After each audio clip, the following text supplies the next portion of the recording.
Welcome to the kickoff of this weekend's programming from PWR, brought to you by PWRshow.com, where you can watch all of our episodes on demand for free. I'm Linda Kay. And I'm Julie Smith. Today on Feedback Friday, we take a look back at last weekend's WWE Payback with a live perspective. And we also have our responses to your comments on our recent episodes. It's time for Feedback Friday for May 6, 2016, here on the channels of PWR.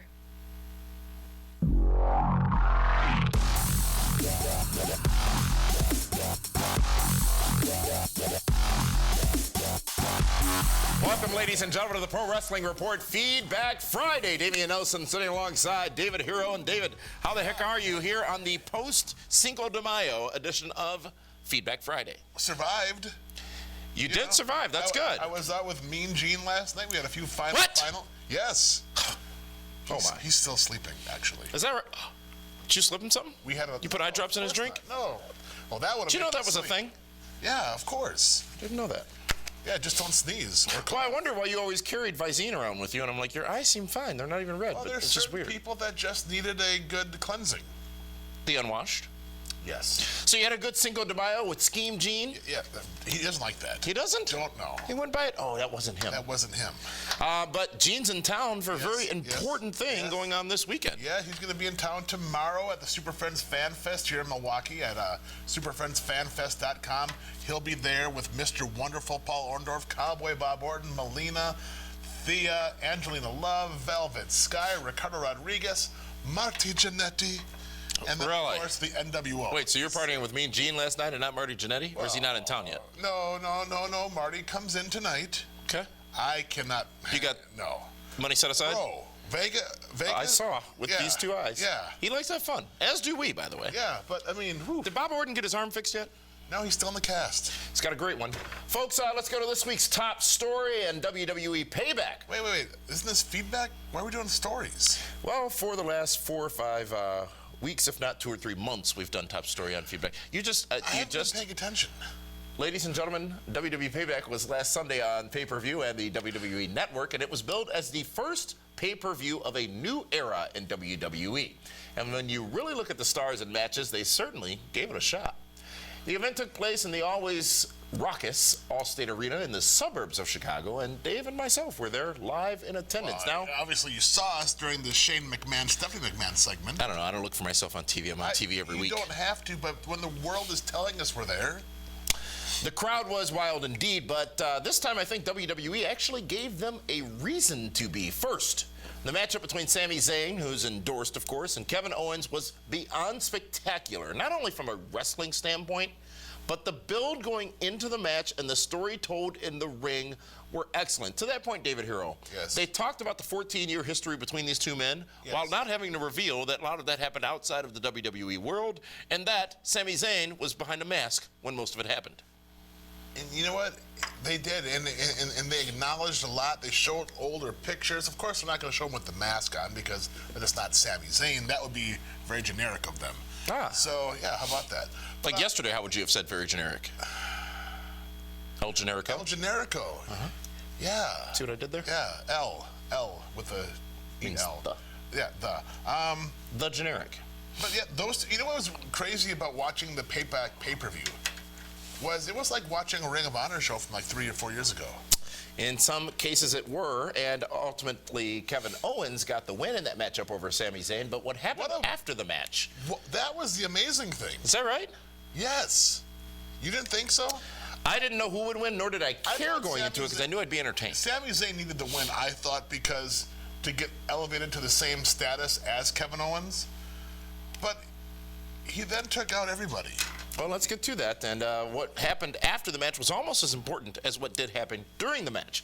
Now, Owens would be interviewed by Byron Saxton after the matchup and would take the opportunity to stay at ringside to do commentary. But let's be honest as to why that happened. They needed to fill time. No, they didn't need to fill time. The first match went very short. Everything, including the next finish of the next match, was because they needed to fill time because Kevin Owens and Sami Zayn played a huge role in the finish of that match. Dude. The first match was cut. Yeah, it was, absolutely. Like 11 minutes. They had to keep Owens out there. So they didn't plan to have Owens do the interview after the match and go sit at ringside for the Intercontinental Championship matchup. How do you know this? I know stuff. Come on. Regardless of how it happened and why they did it, it worked out perfectly because he was at commentary during the Miz and Cesaro match for the Intercontinental Championship that followed. Now, this was an excellent bridge to the Intercontinental Championship that Owens said he would now focus on getting back. Regardless of planned or not, the bridge between those two matches and the cohesion of the stride for the Intercontinental Championship was made very clear at Payback. It's weird seeing your boy The Miz as the IC champion. Why is that? He did a great job. His match with Cesaro was fantastic. It was great. Cesaro was great. Maurice was fantastic. It's Maurice. Maurice, she adds a different dimension and element to The Miz. Oh, she's a woman. Which he's, well, yeah, that does help. Different elements. And it's good to see The Miz back.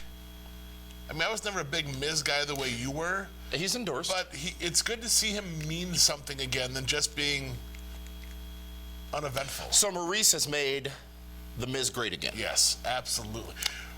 What is it with these foreign women and these American dudes?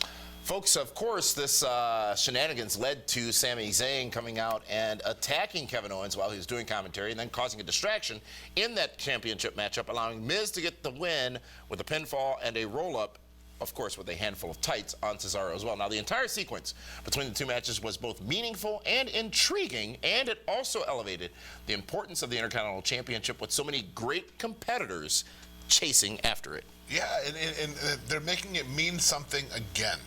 You know, the IC title used to be the number 1B championship. You know, because you always had the two top guys as the two top.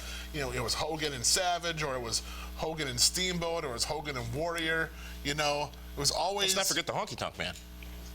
Yes. Longest reigning Intercontinental champion of all time. And let's not forget Cody Rhodes, who reintroduced the white Intercontinental Championship belt. Yes, he did. Very true story. Kurt Hennig, Bret Hart, Shawn Michaels. It was a stepping stone. Razor Ramon, Steve Austin, The Rock. Top studs, top guys, main event players that drew big money had that belt first. Folks, also there was some unfortunate news that David alluded to earlier that came out of Payback when Enzo of Enzo and Cass took a nasty bump during he and his partner's match against the Vaudevillains in the finals of the tag team tournament. The match ended some 5 minutes after it started with no winner being determined due to Enzo's injury, but Chicago was solidly behind Enzo and Cass up until that Italians point. In Chicago. Are there? Oh my! All the pizza places. Tony Scarpone, he's from Chicago. Who? Him. The guy that falls? Yes. Folks, this injury, David Hero, we saw it happen, but didn't see it happen because it all happened so fast. And a lot of conversation, if you will, after the fact from a lot of people out there who feel they are smarter than the WWE management and creative team, saying that this was somebody's fault and it should have never happened and this move needs to be banned and barred. Pump the brakes. You know what? Steve Austin. Stone Cold? Yes. Stone Cold. He commented on this. Stone Cold. Yes. And he said that was the Vaudevillains' fault. He threw him. He's one of many. He's one of few then. Yeah, he said that when you're that close to the ropes, you don't got to go 110 miles an hour. Slow it down. He threw him in too hard. Didn't give Enzo enough time to prepare to hit those ropes. But it was a mistake. Of course it was. It could be somebody's fault, but it was a mistake. It was not intentional. And that's when it's a problem. Exactly. And, you know, that kind of stuff happens. You know, and, you know, look at all the injuries over the years. Steve Austin, broken neck. Well, that was a pile driver. D'Lo Brown and Draws. That was a flip over the top rope. That was a running power bomb that went wrong. Was it? Yes. It was Savio Vega and Edge I'm thinking about. When when Savio Vega broke his neck in a match with Edge. Crazy stuff, man. I mean, like they say. It happens, though. It's the nature of this ballet. fake wrestling that people get injured. That's the four-letter word we can't talk about. I've quoted it, so it's okay. Oh, okay. Yeah. You know, who do you think, though, in that matchup before it ended early, was on the road to victory to become the number one contenders for the tag? What? Yeah. Shut your mouth. You can't have the babyface Enzo and Kaz against the babyface New Day. Really? Yeah. You had the babyface AJ versus the babyface Reigns. No, Reigns is not a babyface. Reigns is just the guy. Was that faxed or emailed to you to say? Because I know apparently you receive talking points from WWE each week as an apologist for the company. I know, and Vince and I apparently have relations. How's your week? According to my Twitter feed, that's what I've been told. You know? It's a perfect opportunity for you to go Clinton on us. I did not have sexual relations with that chairman, Listen, Mr. McMahon. no, I can't go Clinton. I can't. If you had access to the Oval Office, you would go Clinton. That's why I would never The have Oval access. Office, the Lincoln bedroom, the War Room. From there, folks, though, Charlotte. Can I get the keys? Charlotte took on Natalia Neidhart. Of course, she had Ric Flair in her corner, did Charlotte, and Bret Hart was in the corner of the challenger. Now, this match ended with the Chicago Screwjob as referee Charles Robinson, otherwise known as Little Nate, which we heard referenced on Monday, called for the bell when Natalia was in the sharpshooter. Now, some are saying this was a show of disrespect to the women's division, but David, was it? No, it wasn't. I just think that they didn't have any other idea on what to do.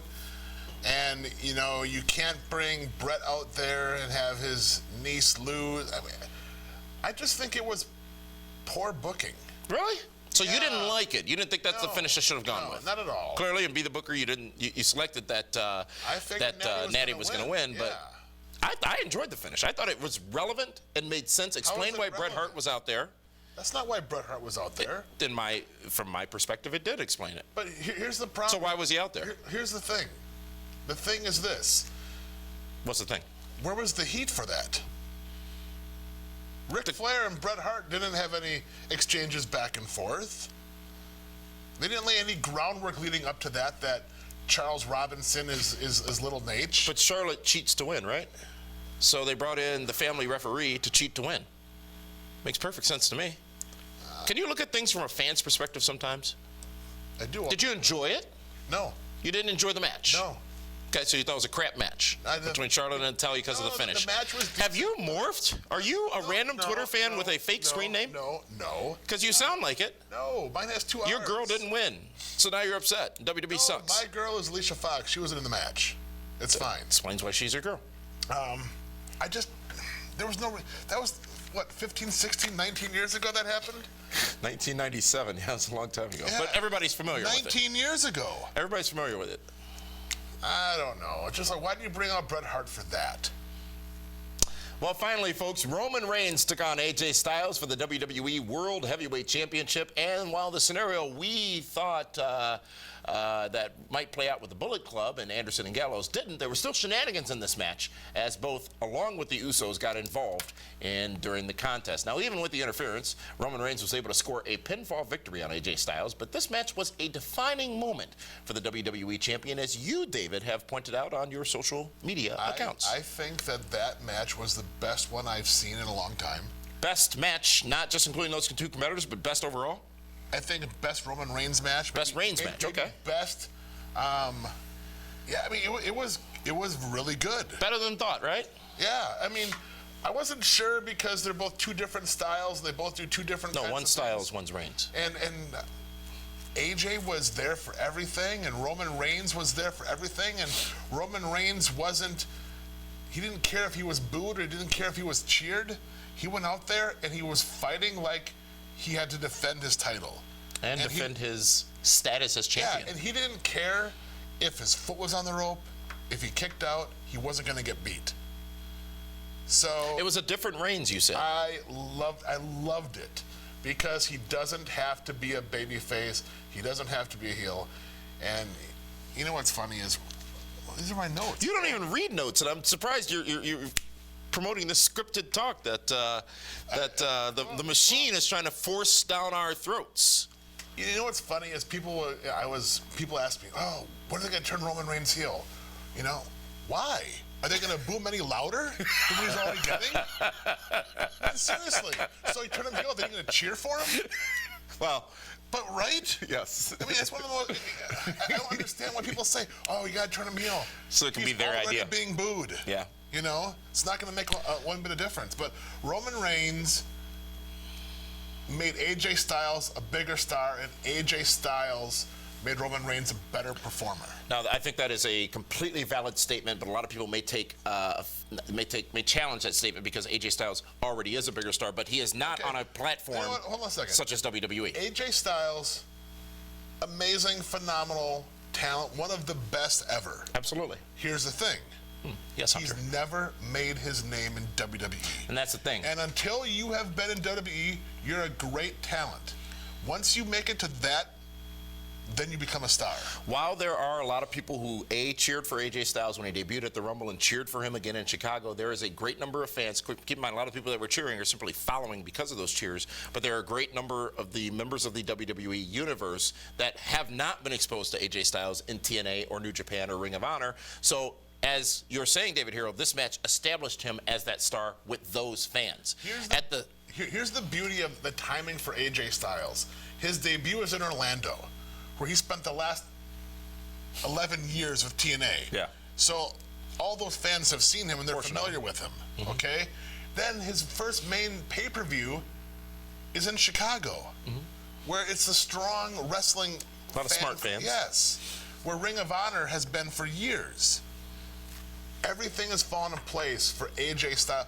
I did not think AJ Styles would be at the top of a card so quick. Yeah. I figured he would be upper mid-card and main eventing on SmackDown. But, AJ is weird. I look at AJ and Roman Reigns as Shawn Michaels versus Diesel. Okay. Okay? There were not 5 powerbombs. Where AJ creates all the motion and Roman Reigns catches. Here's what I realized about this matchup that, again, I didn't going into it. AJ Styles, fan of this show, friend of this show, has been on this show a number of times. He is an unknown veteran. Talked about that. Majority of the audience in WWE who's not familiar with his past, so he is an unknown veteran. So this new guy, what do they call him, redneck rookie, something like that, this new guy coming in and having such a great match with Roman Reigns, a lot of the fans don't realize that while Reigns is good, it was as how good AJ is as well that made that match look so great, and it does what it needs to do for that casual audience. What I liked about the match was, I think AJ hit Roman Reigns with the big flying forearm. He got him with everything but the Styles Clash. And Reigns didn't always kick out. Sometimes he got his foot on the rope. Sometimes he rolled out of the ring. So he protected the finishers in that match, which I thought was great. And it wasn't until Reigns got hit with the spears when he finally won. When he hit him with the spear. So it was good to see that the finishes were all protected for the most part. Well, WWE Payback was indeed the dawn of a new era, if you will, in WWE. But what grade would you give it, David Hero, after seeing the show? I'd give it a B+. A B+. That's really solid for the post-Mania show. Yeah, because you had guys that went out there. I mean, Miz and Cesaro killed it.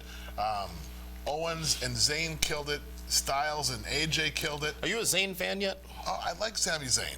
I really do. I tweeted this during the pay-per-view event. Sami Zayn is part of Team Habibi, in case you didn't know that. I tweeted this during the show, but I firmly now believe, now keep in mind I endorsed Sami Zayn several weeks back, but I'm not sure. It is rare for somebody like Sami Zayn to come along who you can just see spewing that thing called it. Yeah. And Al Snow's talked about the A, the B, and the C. He's got all of those covered from the moment he enters to the moment he exits the arena. The only match that was a struggle for me was Jericho and Ambrose. Really? Because Ambrose won? I just didn't think that they were clicking. You picked Ambrose to win. I did.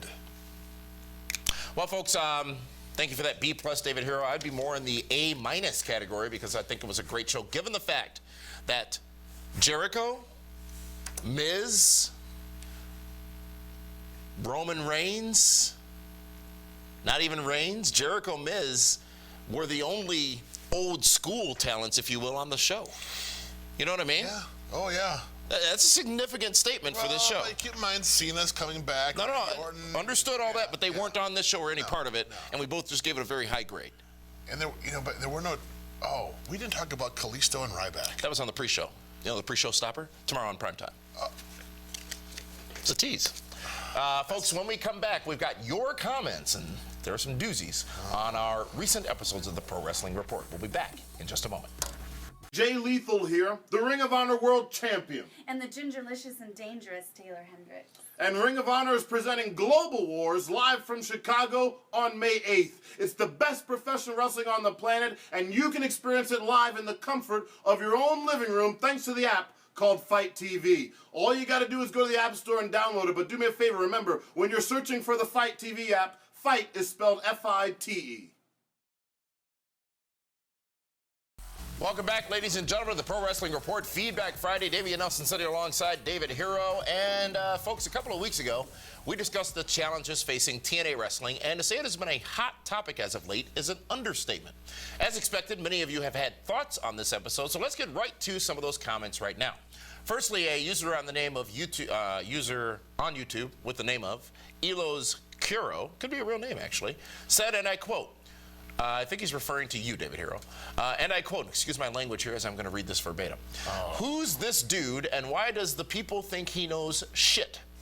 They said that on Camp WWE, so we can say it now. Well, this dude is Dave Hero, 2 R's. TNA has been, quote-unquote, dying for years now, except that now they have a stable TV deal, increasing ratings, and a packed roster full of young talents. Stable TV deal? That's his opinion. You know, I got in trouble for saying too much last time on your show. Well, we're going to wrap the, we'll talk about that later, but they don't have a stable TV deal. Yes, they have some international deals. Yes, they're on Pop TV, but it's not as lucrative as their previous deals. So I won't argue that. Yes, they've signed new talents. That is what it is. And what was the other point? It doesn't matter. Seriously, it really, because here's why. I would like to believe that I and you have been around long enough that our credibility should not be questioned. The show's been on the air for how long? Nearly 20 years? Yeah. So, I mean, that's fine. It's cool. It's cool. Essay. I mean, whatever, you know, whatever. It's cool. User by the name of Bran McMorn said, and I quote, Dixie would rather take the entire company with her than lose control. They are done. No streaming services, new talent. No streaming services. New talent and re-signings will not matter if the front office remains the same. This comment's from a YouTube user. And finally, and we'll have information on some new signings coming tomorrow night on primetime. And finally, Mr. Wolf Inc. 002 said, Wolf Kink. Kink. Huh. Wolf Kink. What's Wolf that? Kink. I don't know, but he must be the second incarnation of Wolf Kink. Said, and I quote, at least someone is speaking the truth, a hard truth, but the truth nonetheless. Now, tomorrow on primetime, I will bring you the final word on that episode and button up this TNA story once and for all. Yes. You gonna throw dirt on it? Well, I unbuttoned it, so I will button it. You opened Pandora's box, didn't you? I don't know anyone named Pandora. Well. Folks, also last week on Primetime, we presented Be the Booker for WWE Payback and discussed the matchup between Roman Reigns and AJ Styles, picking Reigns to win. YouTube user Harvey Dent said, had the following to say rather about why AJ Styles would not beat Roman Reigns, and I quote, they are setting AJ Styles up for a fail. They'll have him lose to Roman Reigns because they won't give a top TNA guy the title win. If they didn't have a wrestling icon like Sting win the title, then AJ won't. Vince won't push him over the top WWE guys, especially their chosen one, Roman Reigns. Not going to happen. I hope it does, but I just don't see it happening. I've been saying that for how long? Well, a top TNA guy main evented the pay-per-view that was the dawn of the new era in WWE. Right, but 2 years removed from TNA. The stink is off. Is the quote-unquote stink off Bobby Roode? Is the quote-unquote No, stink not off yet. of Eric Young, No, who had a title match, I believe, on NXT this past Wednesday? That's different. How is that different? It's NXT. What does that It's not the mean? main Oh, the roster. kids? The kids, sure. Whatever you want to call them. Look, if you are a business, if you are a company, there is such a thing called, let's say even on your local news station, to the person who made that comment. Generally, when a person leaves that station, there's this thing called a no-compete clause, meaning they can't appear somewhere else for a period of time because, for whatever reason, the association with their former job is not something that the new inbound company wants them to be seen with. It's an entertainment industry standard. I'm not disputing it, and this is somewhat different, but it is somewhat the same, that yes, aside from the Monday Night War days where it was a to get somebody from one company or the other, or if a person is quote-unquote downgrading from WWE to another company, it doesn't matter. You don't get that bump or that pop anymore from the new debut or the new release. However, to the point of Eric Young, I was a bit surprised that on his debut episode with NXT, he also got a match with Samoa Joe on NXT, and I don't think it's that distinctly different from WWE, however it is. But also, one point, I'll end it with this. AJ Styles was in the main event at Payback. He'll be in the main event at Extreme Rules. And whether it was 2 years or not, he was a top TNA guy. Who else is left at NXT for Joe to work with right now? They've called up all their main players. I think there's a plethora of people he could Okay. he could work with. No Way Jose. Keep going. He could work with a number of people. Finn Balor's back next week. I expect that story to continue. Nope. Not gonna happen. I disagree with the comments of that YouTube user. I don't think there's any stink, if you will, and I think that the fact that, look, AJ wasn't going to win the WWE World Heavyweight Championship, whether Well, it came from Sting TNA wasn't or gonna not. beat Triple H either. Right. But that was because of his quote-unquote TNA AJ stink, wasn't gonna according beat Chris to, Jericho either. again, according to this user, it was based on their TNA stink, if you will. Well, there's some. Not much left. He's been gone for 2 years.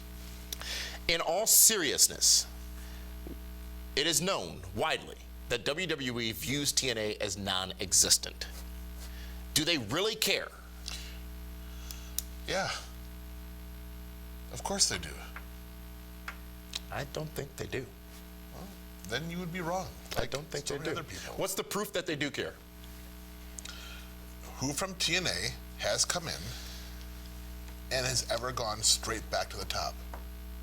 I believe Christian did. I believe Jeff Hardy After being did. off of TV for 8 months, Christian. You didn't ask that part. You said who came in and went straight back to the top. Yeah, he came in and sat home for 8 months. Okay, but he went back to the top when he came back, didn't he? No. Yeah, he It did. took him like another year to get there. That was at a different time, though. TNA was on whatever network they were on at the time, drawing millions of viewers a week versus you are hundreds of starting to thousands. seem like everyone else that likes to argue with me. You're I'm not arguing. I'm counterpointing because a lot of these assumptions are not backed up by facts. WWE protects their talent. They absolutely Their should. They do. They will. homegrown Yes. Talent that they have invested time and money in over the years. Yes. They have to do that. What does that have to It's do with good people with business. TNA being called up or coming over They to the got to company? cut their teeth. They got to start all over again. Sting didn't. Be sure to keep What your is Sting's comments record? coming. What is Sting's record? 2-0. 0-2. Yeah. And a Hall Oh, of Fame. and that's because he was in TNA. Absolutely. First of all, Sting was not going to come in as the WCW's icon and beat top guy Triple H from the Monday Night Wars. Because Triple H buries everybody. No, he does not. That's what it sounded like you just said. No, you protect your investment. Folks, thanks for your comments, and be sure to keep them coming right here Why on is the it so hard Two to of understand You. that? I just disagree. But why? Why do you disagree? I disagree. I don't see You the think evidence. Sting should have won? Absolutely, I don't think Sting should have won, but I don't think he Okay, didn't then. win because of his time in TNA. I think that's asinine. No, his time in WCW and TNA. That's not what you said. That's why I said it in a roundabout way. Folks, how about we find out what is coming up tomorrow on the Time of Prime here on YouTube and all of our broadcast channels. Don't get hot. Be a part of Feedback Friday by commenting on our videos right here on YouTube. Also, be sure to interact with PWR on our social media channels. Follow at PWR Show on Twitter and on Facebook at facebook.com/PWR Show. We will see you tomorrow night at 10 o'clock p.m. on Primetime TV with all the hot new news from WWE, TNA, ROH, and NXT, along with DWHS and more. On My24 Milwaukee, YouTube, Fight TV, and PWRShow.com.